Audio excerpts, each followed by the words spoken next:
Jadi kemarin adik gue ulang tahun dan dia cerita ke gue ulang tahun kali ini adalah ulang tahun paling sedih yang pernah dia lalui. Dia curhat kalau nggak ada satupun teman sekolahnya yang ngucapin dia. Mungkin lupa atau gimana, yang jelas nggak ada satupun teman yang ngucapin. Dia anaknya emang introvert sih, nggak bersosial dan temennya nggak banyak. Tahun-tahun sebelumnya pun nggak ada temen yang ngucapin sebenarnya. Cuma masih ada ayah sama mamahnya yang suka ngasih surprise. Setelah ayah dan mamah meninggal, nggak ada lagi yang ngucapin dia. Gue sebagai abang turut sedih dong dengernya. Ditambah lagi kemarin gue pun juga nggak ngucapin karena gue lembur sampai jam 12 malam. Tadi pagi gue scroll TikTok dan nemuin video TikToker prank surprisein pacarnya. Jadi si cowok bikin catatan di kertas kecil. Di catatan itu dia cerita seolah-olah si cowok ini harus pergi ke luar negeri dan mutusin pacarnya. Dia taruh catatan itu di tempat tidur dan si cowok ngumpet di dalam lemari sambil bawa kado dan kue ulang tahun. Ketika pacarnya masuk kamar, baca catatan itu dan nunjukin reaksinya, si cowok keluar dari lemari sambil bawa kue dan kado. Pokoknya seru deh. Nah tadi pagi gue izin gak kerja buat nyiapin semua surprise ini. Gue mulai nyusun rencana setelah adik gue berangkat sekolah. Gue beli kado, kue ulang tahun, bahkan gue beli party popper yang meledak-meledak itu. Gue mulai deh tuh rapi-rapi kamarnya dia. Lemari kamarnya penuh dan gak mungkin gue ngumpet di situ. Jadi gue milih ngumpet di bawah tempat tidurnya sambil naruh kue, kado dan poppernya. Semuanya udah rapi di bawah tempat tidur adik gue. Cuma tinggal bikin catatan dan taruh di atas kasurnya doang. Gue bikin catatannya gak panjang banget,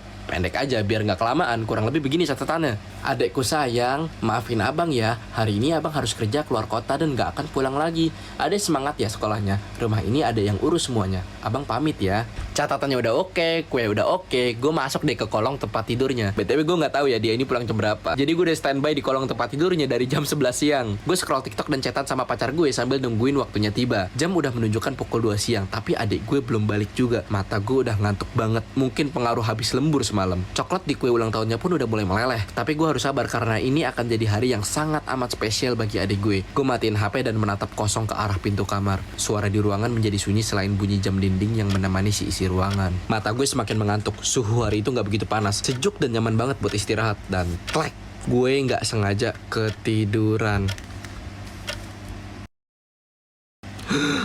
Gue kebangun mendengar ringtone HP gue. Gue cek jam di HP gue dan kaget ternyata udah jam 7 malam. Gue ngocok mata dan melihat ke sekitar ruangan. Ternyata seisi kamar udah gelap tanpa lampu kecuali penerangan sinar bulan dari jendela. Saat itu nyawa gue belum nyatu. Perlu beberapa detik hingga gue ngeh. Gue ngumpet di bawah sini karena mau buatin surprise ke adik gue. Gue coba nyalain senter HP dan arahin ke kue ulang tahun di sebelah gue yang ternyata udah meleleh. Lalu gue coba arahin senter itu ke sekitar kamar buat nyari keberadaan adik gue. Dan disitulah dia di dekat pintu kamar. Dengan posisi gue ngintip dari bawah kasur buat gue cuma bisa ngeliat kakinya aja. Dan dengan gelapnya ruangan gue kurang yakin, tapi dari bentuknya kayaknya dia lagi ngambang atau melayang atau menggantung gitu. Kakinya nggak menyentuh lantai dan di bawah kakinya ada bangku yang kebalik.